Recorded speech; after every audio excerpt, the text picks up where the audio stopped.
my wife's father, shook my hand at dinner and said, "Thanks for keeping my daughter stable. Now someone worthy can take over." He pointed at my golden brother as both families clapped. I stood, set my phone on the table, and said 3 words that made them go pale. "Hey Reddit, throwaway account. Names changed. Posting this now because the divorce is finalized and I'm finally ready to talk about it." My wife asked me to sign a financial disclosure form a couple of weeks before the dinner. Said her father needed it for estate planning purposes. Wanted to consolidate family assets for tax optimization. Standard rich people nonsense. Later I realized it wasn't estate planning at all. They were sizing me up before the breakup, trying to figure out what I had so they could plan accordingly. Funny thing was, we'd signed a prenup before we got married. Her family had insisted on it, wanted to protect their inheritance from me. Make sure if we divorced, I couldn't touch Hartford family money. I'd agreed immediately, had my own attorney review it, made sure it protected my premarital assets too. Everything I'd built before the wedding stayed mine. Kenneth's lawyer had been so focused on protecting their side, he'd accidentally built me a fortress. I'm Julian, 35, been married to Cecilia for 8 years. Aviation Safety Director at Northeast Regional Authority. I make good money, manage compliance and incident investigation across 6 states. Real job, real responsibility. People's lives depend on the work I do. But to Cecilia's family, I was the guy who wore Carhartt jackets and drove a 11-year-old Subaru Outback, the guy who lived in a regular townhouse in Westchester instead of some mansion in Greenwich. The safe choice, the temporary solution. I didn't sign the form. Told Cecilia we'd discuss it later. She got tense. Said her father was expecting it by Friday. I said her father could wait. She dropped it, but I could tell something was wrong. She'd been distant for weeks. Texting constantly, going to her parents' house alone on weekends. 2 weeks before the dinner, my sister-in-law Melissa called me. We'd always gotten along. She was the reasonable one in the family. 28, worked in advertising, actually earned her own money instead of living off daddy's accounts. "Julian," she said. Her voice was shaking. "I need to tell you something." "What's up?" "There's a dinner planned. April 16th. Cecilia's father is hosting it. The whole family will be there." "Okay, and?" "Your family too. Your parents. Your brother." I went quiet. My brother Stephen. The golden child.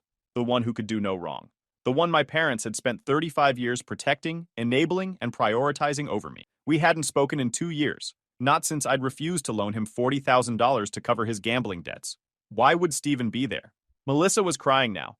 "Because they're planning to announce that Cecilia is leaving you. For Stephen. Your parents and her parents arranged it. They've been planning this for months." I sat there in my office, looking out at the tarmac, watching planes take off and land. Precision, protocol, safety checks. Everything I dealt with every day required systems and verification. I'd married into a family that treated relationships like corporate mergers. "Tell me everything," I said. She talked for 40 minutes. Told me about the group chats, the planning, the coordination between both families, how they'd been setting this up since February, how everyone knew except me. "Julian, I have screenshots," she said, "of the chats, the messages, everything. I'll send them to you. I can't be part of this anymore. It's wrong. Send them." She did. Within 10 minutes, my phone was lighting up with forwarded messages. Group chat called Family Dinner, created February 19th, Cecilia, Stephen, Kenneth, Diana, and my parents. I didn't just accept it. That's not how my brain works. Aviation safety teaches you to verify everything, cross-check, confirm, never assume. I zoomed in on every screenshot, checked the dates against my calendar, matched the timeline to when Cecilia had started acting distant, when my parents had stopped calling, when Stephen had suddenly become unavailable every time I tried reaching out about family stuff. The writing quirks sold it. My father's formal punctuation, always a period after every sentence. Never used contractions in text.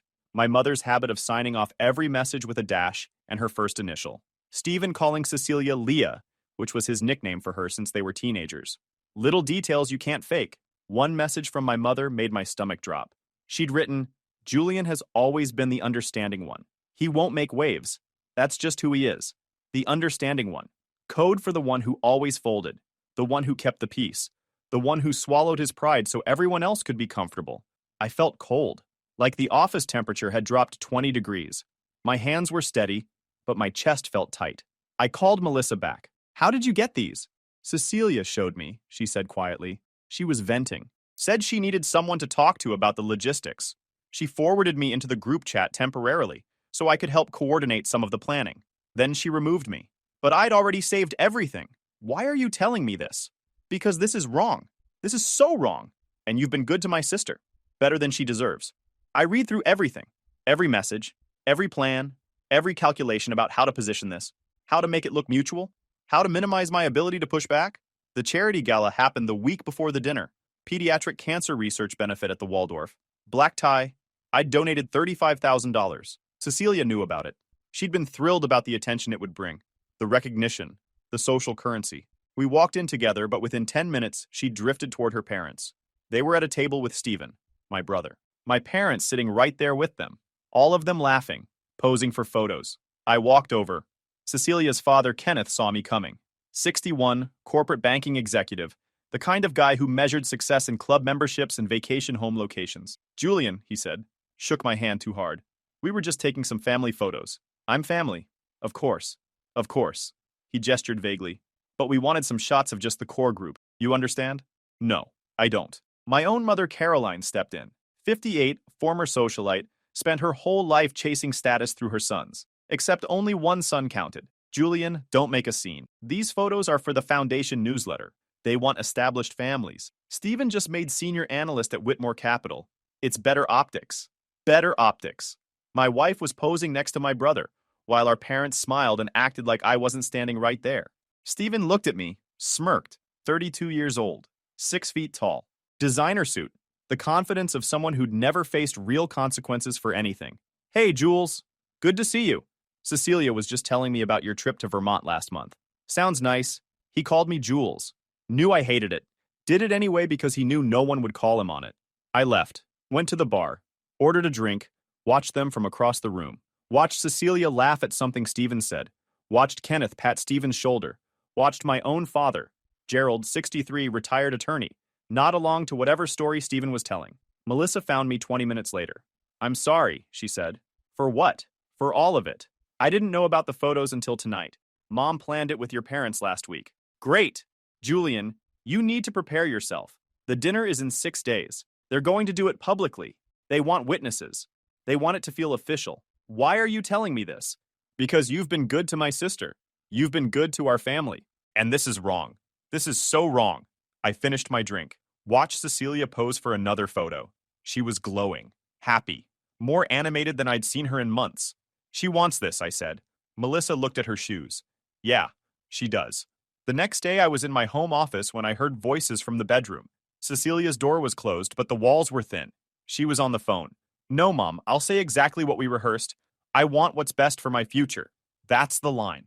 It sounds mature. It sounds like I'm making a rational decision. Silence while she listened. Of course, I'm sure. Stephen is going places. He's got the Whitmore position. He's got the connections. He's got the family name everyone respects. Julian is stable, but stability isn't a future. Stability is just maintenance. More silence. I know. I know it's been 8 years. But that's exactly why we need to do this now before more time passes. Before I'm 40 and stuck in Westchester in a townhouse talking about aviation regulations at dinner parties. I can't go back to being the one everyone pities. I stood there in the hallway, recording every word on my phone, voice memo app, time-stamped, April 10th, 2:15 p.m. She kept talking. Stephen understands what I need. We've been talking for months. He gets it. He gets that marriage is about building something impressive, something people notice. Julian is good at his job, but nobody cares about aviation safety. Nobody asks about it at parties. Nobody respects it the way they respect finance. I saved the recording, backed it up to 3 different cloud accounts, sent a copy to my personal attorney, Rebecca Santos, partner at Dalton & Associates, 15 years experience in family law. I'd kept her on retainer since the gala. Had a feeling I'd need her. Rebecca called me an hour later. Julian, this is damaging. Combined with what your sister-in-law sent you, you have serious documentation here. Yeah, I understand. If they go through with this dinner the way she described, you need to document everything. Record it if possible. Then we respond appropriately. Good. Do you want my advice? Always. Let them do it. Let them perform their ceremony. Then we handle it properly. The dinner was at the Boathouse in Central Park. Private dining room overlooking the water. Kenneth had reserved it for 12 people. Both families, a few close relatives, everyone who mattered in their immediate circles. I showed up in my usual clothes, jeans, button-down shirt. Cecilia had asked me to wear a suit. I'd said no. She didn't push it. Probably thought it didn't matter what I wore. Walked into the dining room and the whole setup felt staged. Long table, name cards. Stephen sitting across from Kenneth. My parents next to Cecilia's parents. Everyone else arranged like an audience. My name card was at the far end, furthest from the center. I sat down, didn't say anything. The table was doing that forced conversation thing where everyone talks at you, but nobody's actually listening. Cecilia's aunt asked about my work. So, Julian, you still doing that airport thing? Aviation safety? Yeah? Oh, that's nice. She'd already turned to someone else before I finished the sentence. Stephen leaned across the table. Big smile. Too friendly. Jules, glad you could make it. We should catch up more often. You know, family. Sure. Family. Kenneth kept checking his watch. Diana kept smoothing the tablecloth. Cecilia was glued to her phone. Typing. Deleting. Typing again. She wouldn't look at me. Kept her eyes on the screen like it was the most important thing in the world. My father tried asking about my car. Still driving that Subaru? Yeah. He nodded. Said nothing else. Just nodded and went back to his bread. The whole room felt like a loaded gun. Everyone waiting for something. The small talk was just filler. Just noise to pass the time until whatever was supposed to happen actually happened. I pulled out my phone. Opened voice recorder. Set it on the table. Red light recording. Kenneth stood up. Tapped his wine glass. Everyone went quiet. Thank you all for coming tonight. This dinner is about family, about legacy, about making difficult decisions with grace and maturity. He looked right at me. Julian, you've been part of this family for 8 years. You've been a stable presence in Cecilia's life, a placeholder during a transitional period while she figured out what she really needed. But Cecilia deserves more than stability, he continued. She deserves partnership with someone who shares her vision, her values, her understanding of what family means. My father, Gerald, nodded. Actually nodded along like he was at a board meeting. Kenneth continued. Stephen has proven himself. Senior analyst at Whitmore Capital. Managing significant portfolios. Building something meaningful. Building something that will last. Everyone clapped. Actual applause. My own mother started it. I sat there with my hands folded. Let the applause die down. Stephen stood up. Gave a little speech about how he'd always cared about Cecilia. How he'd watched from a distance for years. How he'd finally reached a point in his career where he could offer her the life she deserved. Cecilia was crying. Happy tears. Dabbing at her eyes with her napkin. I sat there watching my marriage dissolve in front of a dozen witnesses who seemed thrilled about it. Kenneth sat down, smoothed his tie. It's an overdue conversation, Julian. You're a nice guy. Really. We all like you, but nice doesn't pay for private schools. Nice doesn't buy vacation homes. Nice doesn't secure a future.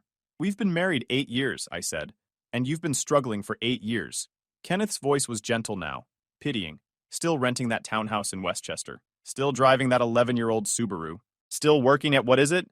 Aviation something? Aviation Safety Director. Northeast Regional Authority. Right. He said it like it was janitor. Look, Julian, we appreciate what you've done. You stepped up when Stephen wasn't ready. You gave Cecilia stability when she needed it. But now it's time for her to have more than just stability. Stephen leaned forward. No offense, man, but Cecilia and I have history. Real chemistry. We grew up together. We understand each other. Kenneth looked at me. Julian, we've prepared separation paperwork. Clean, fair. Cecilia keeps her personal assets. You keep yours. We'll cover the legal fees. Make this as painless as possible. We think it's best if you move out by the end of the month, he added. Give Cecilia space to process this transition. My mother spoke up. We've already talked to Stephen about this, Julian. He's been very mature about the situation. Very understanding. We think this is what's best for everyone. Very understanding. My brother was taking my wife, and my mother thought he deserved praise for handling it maturely. Cecilia finally looked at me. Julian, I want you to know this isn't about you failing. You didn't fail. You were exactly what I needed 8 years ago. But I need something different now. What do you need? Someone impressive. Someone people respect. Someone who makes me proud when I introduce him. And I don't make you proud. You make me comfortable. That's not the same thing. I stood up. Everyone went tense. Like they'd been waiting for me to explode. To shout. To make a scene they could use against me later. I pulled out my phone. Opened my photos. Turned it toward Kenneth. What is this? He asked. Screenshots. From the group chat. The one Melissa sent me. Created February 19th. His face went white. I scrolled. Started reading messages out loud. February 22nd. Kenneth writes, we need to position this as mutual, as Cecilia outgrowing the relationship naturally. February 27th. Diana writes, Stephen needs to be fully established first. No room for Julian to claim Stephen isn't ready. March 3rd. My father writes, Julian will be upset, but he'll accept it. He always accepts things. He's not a fighter. I kept scrolling. March 10th. Cecilia writes, I've been setting up the financial separation quietly. moving my personal accounts, establishing credit independently. When we announce I want to be able to leave immediately. March 15th. Stephen writes, should I reach out to Julian beforehand or just let it happen at dinner? March 16th. My mother writes, let it happen at dinner. Cleaner that way. Less room for him to negotiate. The room was dead silent. I pulled up another screenshot. Different group chat. This one called Transition Logistics. This one's interesting, I said. Let me read a few highlights. Cecilia writes, if Julian makes this difficult, we say he was controlling, that he isolated me from family. Melissa writes, I don't think we should do that. Cecilia writes, it's not lying. It's reframing. He did prioritize his work. That's a form of control. I looked at Melissa. She was staring at her plate. She'd already apologized to me privately. She'd sent me everything. She wasn't the enemy here. And then there's this one, I said. From Stephen to Cecilia. Dated March 25th. Stephen writes, once this is done, I'm moving into the townhouse with you, right? I can't afford rent and the Whitmore Capital position isn't as high-paying as I made it sound. The table erupted. Kenneth started shouting. My father stood up. Stephen looked like he'd been hit. I kept going. Cecilia writes back, wait, you lied about the salary? Stephen writes, I exaggerated. Senior analyst sounds better than junior analyst, and the portfolio numbers are team totals, not individual. But it doesn't matter. Your dad said he'd help us financially. That's the whole point. Kenneth's face went purple. I pulled out a folder. Set it on the table. Divorce papers. Filed this morning. My lawyer has everything documented. Cecilia stood up. How did you get those? Your sister sent them to me. She couldn't stomach what you were planning. I pulled up my banking app. Showed them the balance. $1.8 million. Stephen's jaw dropped. I'd been investing quietly for years, and I wasn't remotely broke. Kenneth's face had gone gray. Diana actually gasped. I kept it quiet because Cecilia asked me to. I looked at my wife. Remember 2 years into our marriage? You said your family was judgmental. Said they'd treat me differently if they knew about money. Said it was better if they just thought we were normal middle-class people. I paused. Guess you were right about that. You've been lying to us? Kenneth sputtered. For 8 years? No. You never asked. You assumed. I wore normal clothes, drove a normal car, lived in a normal place. You filled in the rest with your own prejudices. I pulled out another document. Stephen's credit report. I showed them the score. 492. I showed them the debts. Over $100,000. Credit cards. Personal loans. Defaulted car lease. And you thought he was going places, I said to Cecilia. Kenneth tried again. Julian, this doesn't have to be adversarial. You tried to trade my wife to my brother like she was a corporate asset. You involved my parents. You planned this for months. You created group chats to coordinate my humiliation. I picked up my folder. My attorney will contact you. She's very good at these kinds of cases. Looked at Stephen. Stay away from me. If you contact me, show up at my workplace, come near my property, there will be consequences. Stephen started to speak. I cut him off, walked out, didn't look back, got in my Subaru, sat there for 10 minutes with my hands shaking, just breathing, processing what had just happened. Then I drove to the Marriott Marquis in Times Square. Had a suite booked, king bed, room service. My phone started ringing immediately. Cecilia, Kenneth, my parents, Stephen, numbers I didn't recognize. Blocked all of them. Every single number. Blocked their emails. Blocked their social media. Called Rebecca. How'd it go? She asked. Exactly like you said it would. Good. We'll handle everything properly from here. Rebecca filed everything on Monday. The documentation was thorough. All the screenshots Melissa had sent. All the recordings. The timeline of planning. The coordinated effort between both families. It took weeks of back and forth. Court dates got pushed. Rebecca handled most of it while I tried to keep working. Tried being the key word. Work was the same. My performance was fine. But everything else felt off. I stopped sleeping right. Not dramatic, just waking up at 3 a.m. and staring at the ceiling for an hour. Brain running through scenarios. What if they showed up? What if they tried something else? What if I'd missed something in the documentation? Stopped eating breakfast. Coffee was enough. Lunch was whatever I could grab without thinking about it. Lost 8 pounds in 3 weeks without trying. Started locking my hotel room door twice. Checking it before bed. Checking it again an hour later because I couldn't remember if I'd actually locked it or just thought about locking it. Stopped going to my usual places. The coffee shop near the office. The running trail I'd used for 5 years. Anywhere that felt predictable. Anywhere they might know to look. Put my phone on silent. The vibration was making me jumpy. Every buzz felt like another attack. Another message? Another attempt. Rebecca noticed. Asked if I was okay? I said yeah. She didn't believe me, but she didn't push it. My phone was still blowing up from numbers I hadn't blocked yet. They started trying other methods. Cecilia showed up at my workplace on Tuesday.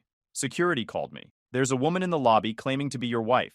Says it's an emergency. Tell her I'm unavailable. If she returns, call the police for trespassing. She came back Wednesday. Security escorted her out. Told her next time would involve arrest. Thursday morning, I got an email from my boss Garrett, 51, former investigator, no-nonsense guy who'd been running the division for 12 years. Julian, I received a concerning call from someone claiming to be your father-in-law. Suggested you were under extreme stress. Implied you might be unstable. Want to tell me what's going on? I forwarded him everything. The screenshots, the recordings, the timeline, the legal documentation. He called me 10 minutes later. This is legitimately insane. Your own parents were in on this? Front row seats. I'm putting a security flag on your file. If anyone calls about you, I'm referring them to legal. And for what it's worth, your performance reviews are flawless. If you need time off, take it. Otherwise, business as usual. I kept working, stayed focused, didn't let it touch my job performance. Professional separation. One of the first things you learn in aviation safety. Over the next 2 weeks, they escalated. My parents tried calling my office directly. Kenneth sent emails through business contacts. Cecilia's cousin posted vague accusations on social media. Rebecca sent a cease and desist. Post deleted within hours. Kenneth filed complaints with Federal Aviation Oversight. Claimed I had conflicts of interest. Claimed I was misusing my position. That backfired. The Oversight Board reviewed everything. Interviewed me. Reviewed my documentation. Concluded Kenneth had filed false reports. Referred him for investigation. Rebecca kept me updated. They're panicking. Kenneth's firm is distancing from him. The false report to federal authorities is serious. Saturday morning, Stephen showed up at my hotel. Security called my room. Sir, there's a man here claiming to be your brother. He's insisting he needs to speak with you urgently. Tell him to leave. He's refusing. He's getting agitated. I came down to the lobby. Stephen was there in jeans and a wrinkled shirt. Looked like he hadn't slept. Jules, we need to talk. No, we don't. 5 minutes. Please. You have 2 minutes. Then I'm calling the police. He looked around. The lobby was busy. Weekend crowd. This lawsuit is going to death, Stephen, everyone, he said. Mom and Dad can't afford this. They'll lose everything. Should have thought about that before. I didn't orchestrate anything. I just went along with it. You texted Cecilia for months. You lied about your job. You planned to move into my house. You participated in group chats about how to handle me. That's orchestration. I made mistakes. I admit that. But suing Mom and Dad? They're your parents. They clapped when Kenneth called me a placeholder. They sat at that table and validated every word. They chose you. Again, if you don't drop this, I'll make your life miserable. Is that a threat? It's a promise. I pulled out my phone, started recording. Say that again. He realized what I was doing, lunged for my phone. Hotel security grabbed him before he got close. Sir, you need to leave, one of them said. Stephen was shouting now. You think you're better than me? You think your money makes you better? Security escorted him out. I went back to my room. Sent the video to Rebecca. She called immediately. That's harassment. That's a threat. File a police report. Now. I filed it that afternoon. Stephen was served with a restraining order a few days later after the paperwork went through. 500 feet minimum distance. No contact. Violation would result in arrest. That same week, someone leaked my personal information online. Home address, phone number, email. Posted to some forum with vague accusations about corruption. Rebecca got it removed and added cyber harassment to the case. The following week, I got a call from HR Angela, our director, wanted to meet. Julian, I need you to come to my office. We've received some allegations. What kind? I'd prefer to discuss in person. I went to her office. She had a file on her desk. We received communication from someone claiming you've been misusing company resources, accessing confidential files, using your position for personal investigations. I sat down. Show me. She turned the printouts toward me. The email claimed I'd used work systems to pull background checks on family members, violated privacy policies, all lies. I pulled out my phone, showed her my personal account logs. Every search was from my personal laptop, using services I paid for myself, background checks through private companies, phone records through our family account that I owned. I showed her everything, timestamps, payment receipts. Angela reviewed it carefully. This is thorough. I'm director of aviation safety. Documentation is what I do. Who do you think sent this? My father-in-law or my brother? They're trying to damage my credibility. She made notes. I'll forward this to legal. If this is retaliation, it's serious. I'm putting a protection flag on your file. Thank you. By late May, the cracks were showing publicly. Their whole social circle knew about everything. Word spread fast. People got wind of the details. Melissa reached out to apologize privately. Said she'd been horrified by everything that happened. She kept me updated occasionally. Kenneth resigned from the club, she texted.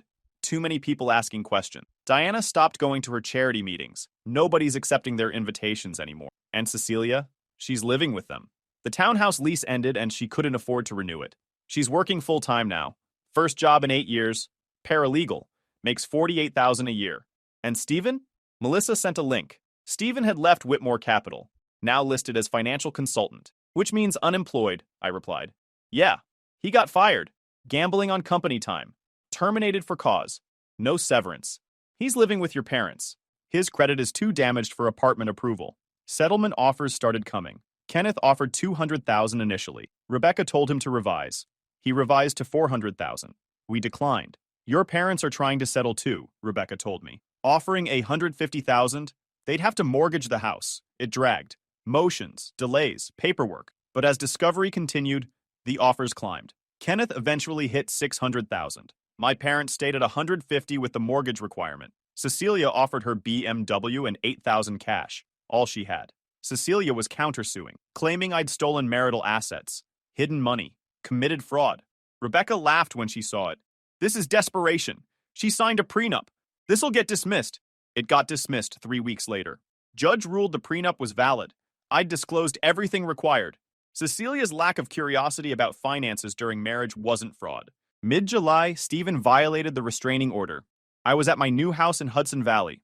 Saturday morning, coffee on the back deck, heard a car in the driveway. Stephen getting out of an old Honda, probably borrowed. He walked up to the deck. I pulled out my phone, started recording. You need to leave, I said. You're violating a court order. I just want to talk. You have 30 seconds before I call the police. Julian, please. This is de-Stevening everyone. Mom and Dad are going to lose their house. Kenneth is broke. Cecilia is miserable. Can't you just let it go? No. We're family. You helped steal my wife. You participated in planning my public humiliation. You lied to make yourself look better. You threatened me. You violated a restraining order. What part of that is family? I called the police. He started backing toward his car, but police arrived a few minutes later. They arrested him on my front lawn, handcuffed him, read him his rights, violation of restraining order, trespassing. He spent the night in county jail, made bail the next morning, court date set for August. My father called, left a voicemail. Julian, it's Dad. I know you don't want to talk, but Stephen is under psychiatric observation. Your mother is beside herself. He's still your brother. I didn't call back. My mother left another voicemail 2 days later. This one angry. I hope you're proud of yourself. Your brother is in the hospital because of you. You've de-Stevened this family. Over what? Pride? Because your feelings were hurt? You're cruel. I don't even recognize you anymore. I saved the voicemail, sent it to Rebecca. Stephen was convicted in mid-August. Judge ruled the psychiatric hold didn't excuse willful violation of a clear court order. Sentenced to 90 days, plus fines. My mother's voicemail got played in court. Judge noted it demonstrated continued harassment and validated the necessity of the restraining order. Trial was scheduled for early September. But 2 weeks before, everyone started trying to settle seriously. Kenneth's final offer was $600,000. Rebecca advised taking it. That's substantial damages. You're avoiding a trial, avoiding more stress. What about my parents? Still offering $150,000. They'd mortgage the house. And Cecilia? Her car and $8,000. That's all she has. And Stephen? He has nothing. But the judgment follows him forever. Wrecks his credit. Shows up on background checks. I thought about it for 3 days. About whether the money was worth it. About what I actually wanted. Then I accepted. All of it. Kenneth's $600,000. My parents' $150,000. Cecilia's car and $8,000. Stephen's judgment. The settlement was finalized on September 8th.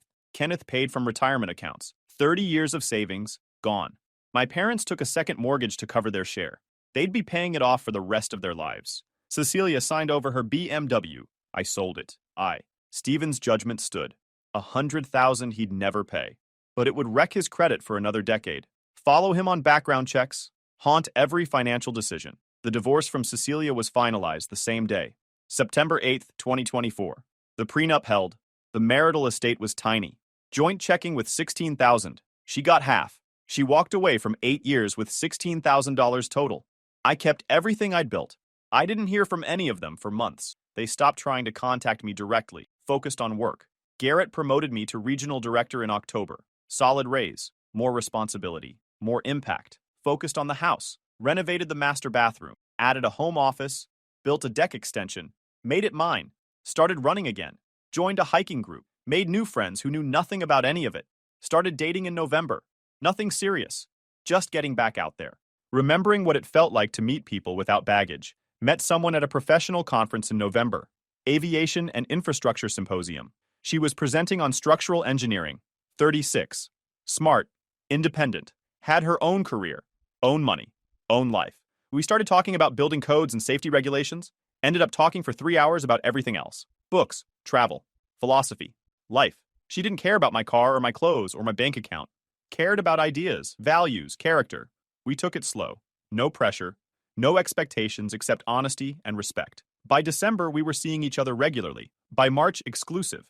By summer, talking about moving in together. I got a wedding invitation in December. Stephen and Cecilia. Engagement celebration. December 20th, the Boathouse. Same restaurant where they'd called me a placeholder. I showed it to Rebecca. She laughed. Are they serious? Apparently. Are you going? No. I'm done with them. Melissa sent me a message 2 days before the event. Julian, I know you have no reason to trust me, but this dinner isn't what they're telling everyone. Kenneth is announcing bankruptcy. He lost everything. Diana is leaving him. She filed for divorce last week. Stephen and Cecilia are pretending to get engaged to save face, to make it look like something good came from all this. But it's a lie. They're broke. They're desperate. I read it 3 times. Didn't respond. Melissa sent another message the day after. Only a few people showed up. Kenneth tried to give a speech about new beginnings. Started crying halfway through. Diana left during appetizers. Stephen got drunk and started arguing with Cecilia about money. Someone recorded it. They're done. I didn't respond. Kept Melissa's number unblocked because she'd been honest with me from the start. She'd sent me the screenshots that saved me, but I didn't need updates anymore. My partner and I got married in April. Small ceremony at City Hall. Just us and 2 witnesses. No family, no drama, no expectations except the ones we set for ourselves. Bought a house together in the Catskills that summer. Both our names on the deed. Joint finances. Equal partnership. She insisted on combining everything. Said marriage was a team sport. She made good money from her engineering firm. Wanted to contribute equally. Wanted to be a partner. We weren't billionaires, but we were comfortable. More importantly, we were happy. Aside from Melissa's occasional updates, my family never reached out again. No more drama, no more attempts. My partner and I built something real. The night they tried to replace me, I chose myself. That choice bought me everything I needed. Edit. A few clarifications because I can already predict the comments. No, I'm not posting screenshots or the audio. Part of the settlement includes confidentiality language, and even without that, the chats include people who weren't driving this. Random relatives who got added and just reacted. I'm not interested in turning this into a doxing festival or giving anyone a reason to claim I'm harassing them. Also, Melissa didn't hack anything. Cecilia looped her into the planning chats while venting and asking for help with logistics, then removed her. Melissa saved what she saw before she got kicked out. That's it. No spy stuff. A lot of people will ask why I didn't confront Cecilia immediately. 2 reasons. First, I needed to verify what I had. Screenshots are easy to dismiss if you don't cross-check dates and context, and I wasn't about to blow up my own life based on something I hadn't confirmed. Second, I wanted to see if anyone would back out once it came time to do this in real life, face-to-face, with actual consequences. Nobody did. If anything, they doubled down. And for the why didn't you just leave quietly crowd, because the plan wasn't leave quietly. The plan was to publicly frame me as a temporary stepping stone and then rewrite the story afterward if I resisted. That's why the rehearsed lines mattered. That's why the group chat mattered.